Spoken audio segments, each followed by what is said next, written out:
Hello, I'm Jeff Decker, motorcycle sculptor, and I'm honored to be here with Urban Hirsch and Das Wafer, and we're going to reminisce about early American motorcycles and the Southern California scene. Urban, Das, thanks for having me, you guys. I'm just learning that you guys have known each other as long as I've been alive.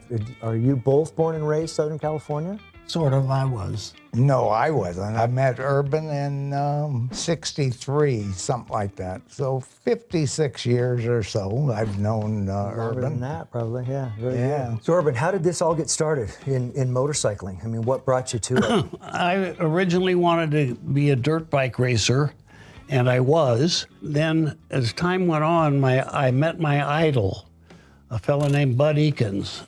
Bud was the fastest desert racer in California, or anywhere. So you guys kind of made an ad hoc family out of this motorcycle community. I know Bud was involved, but there were a lot of other names we can drop that were really important to the California scene. That's correct. Bud introduced me to Steve McQueen. We became friends and started racing every weekend. And then Von Dutch was there. That was another crazy character, and the list of characters can go on. And Von Dutch, for years, worked for Ekins. So, Dawes, what did this mean to you? Was there a starstruck deal with these kind of things, or were you guys all just dirt racers, motorcycle guys? We were just interested. That was the whole thing. You know, it was just a sort of a whole group of people that mingled together that made this thing go forward. So he was my idol. Therefore, I started hanging around his shop.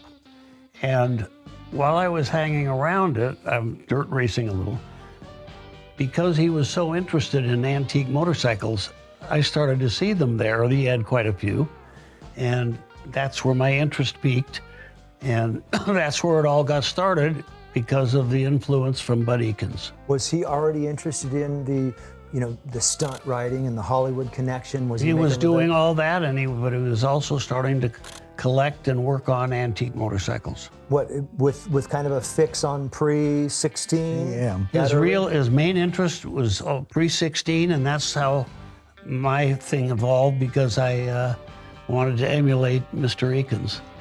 When I met Urban, he was starting to collect antique motorcycles, pre-16 stuff. And it just grew from there. Now I love them. I think that's the only thing there is no motorcycle except pre-16. Well, and we're sitting in this room. Is there one that's later than 16 in here? Not in this room. The 15 is the newest, but the thing that, when you really get to the bottom of the whole nonsense, and I can't spell nonsense, but I'll use the word, it's simply the bond is between wheels and motors. End of story. So it's cars, it's motorcycles, it's anything that's mechanical and rolls. Wheels and motors, because that starts with a bicycle, motorcycles, cars.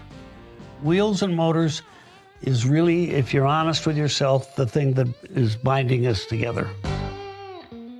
Urban, I see some nice restored bikes in here. If you had a choice, would you replace them with perfectly original bikes? Yes. And why do you like a dirty old original bike over a perfectly restored one? Well, you can't tell what's been made brand new on the restored stuff. And if it's unrestored and original, it's original. And so when I've gotten bikes in the past, there's a few here that are pretty close together, I'll get them running and leave them in original paint and original condition. Might put a brand new piston in it, but you can't see that part. Right. And so I've got some that are here like that. But if they are in reasonably good shape, you're better off to leave them original. If you were to describe this collection to anybody that knew nothing about motorcycles, how would you try to explain to a non-enthusiast what makes this eccentric collection, what makes it interesting, what makes you tick? It's difficult, but I like to oversimplify things. And again, it's the Wheels and motors. Wheels and motors, bringing things together. Then with the timeline, I happened to get interested in the very early historical beginnings of the motorcycle industry. I think I have now about 30 different brand names in this garage. It's really a thing of passion, because he's buying things that he is passionate about, not because it's the zoomy thing this week, you know? The stuff he has is really, really, really selective. With all the varieties of the bikes here, the single, the four, the twins, the Three-cylinder, wacky three-cylinder in the hub, what is your most interesting up here? What is the thing that drives you the most? I mean, maybe the overhead cam of the Cyclone? Do you like the racing and the exotic, or do you like the antiquated, quirky? I like all of it, but the Cyclone was just way ahead of its time because it was overhead cam, twin, and it was faster than anything that had been made. Anybody could buy one, take the fenders off, and show up at a racetrack and beat all of the factory racers because the motor was so ahead of its time. And Bud Ekins being your mentor early on, I know that Cyclone, that was really one of his bikes, wasn't Yes, it was. He got it running and did the bike. Then he decided, I was very happy one day to sell it to me. Okay, there's an Indian downstairs with Goodyear blue streak tires on it that are original off the track. Do you remember buying that bike? I think you do, Dawes. Where'd that come Oh, yeah. Yes, I got it. Yeah. Who talked me into that? Dale Waxler. Dale Waxler. I can't believe Dale didn't take that for himself. Yeah, he liked to keep stuff. He had some racers. Isn't that the only racer in your collection? In my collection, it's the only racer, and the reason is simple. Racers don't have fenders, don't have parts. So a lot of people would buy a bike, and if it didn't have fenders or missing some parts, they would just call it a racer. Who told you that? Yeah. Bud Ekins. Yeah. The racers were cobbled together, a lot of them, and that one's an original one.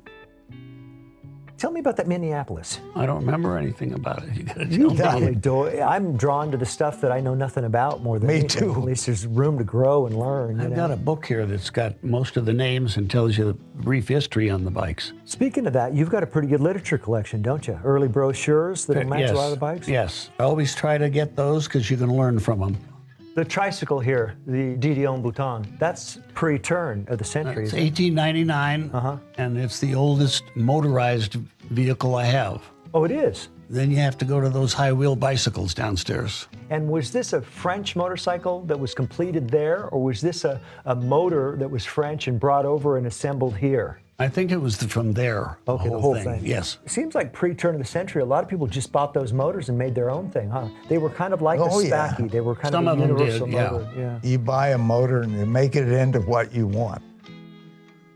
You were into motorcycles before cars, and so Yes. So Pierce Arrow wasn't a car that you were fascinated about, and then you got into the motorcycle. It was the Pierce that you liked before that. I mean, you've Well, got no, my grandfather had a Pierce that he never wanted to sell, and he just left it sit outside forever. And as I was growing up, I would go play in it right here in town in L.A. in LA. And so I started to get to know that Pierce name, but I wasn't mechanical then. But then when Pierce came along, they had bicycles and motorcycles, but then they started making cars. Oh, did they make motorcycles before cars, or the other way around? I before. think they made bicycles before they made cars.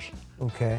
Because I know that there's a Pierce collection of cars with hooks on the back of the car to hang your bicycle on. Notice the high wheelers hanging in the rafters downstairs. Does that make up the majority of the bicycle collection, or high wheelers? Yes, and again, it's just what I was saying earlier. The Bond and all this stuff is simply wheels and motors.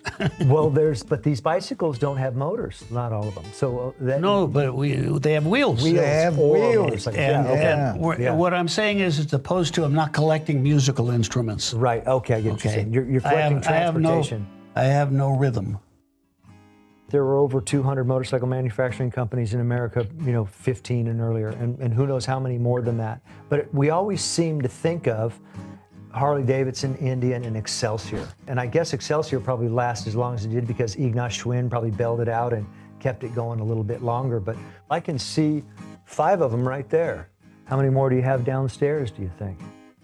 2, maybe. Okay. It's just another brand, though, but it was a big brand. But Excelsior, they were owned later by Schwinn Bicycle. That's right. Schwinn bought out Excelsior and Yes. kept them alive. Urban, if you had a choice on how your legacy was spoken of, how would you like to be remembered? That I was a fair guy and had a serious interest in wheels and motors, and was able to collect them. The thing that's really interesting about this gentleman, you can bring anybody you want here, and he will gladly let you look at his collection. And he will tell you in depth what it all means to him and history, because it is history. This stuff is real history that's sitting here and like he says, it's art. It's real art. It's not going to be duplicated. You can't do it. Love you guys, and I appreciate the time you spent. I mean, I look up to you, and I marvel at this collection, and I want to thank you for putting it together. It really is awe-inspiring. It's great, and to watch it grow over the time. I know you guys have been tooling around with this stuff for about as long as I've been alive, but it seems like I've known you guys for the last 30 years, and you've always been mentors to me. Thanks for putting this collection together and sharing with us this afternoon.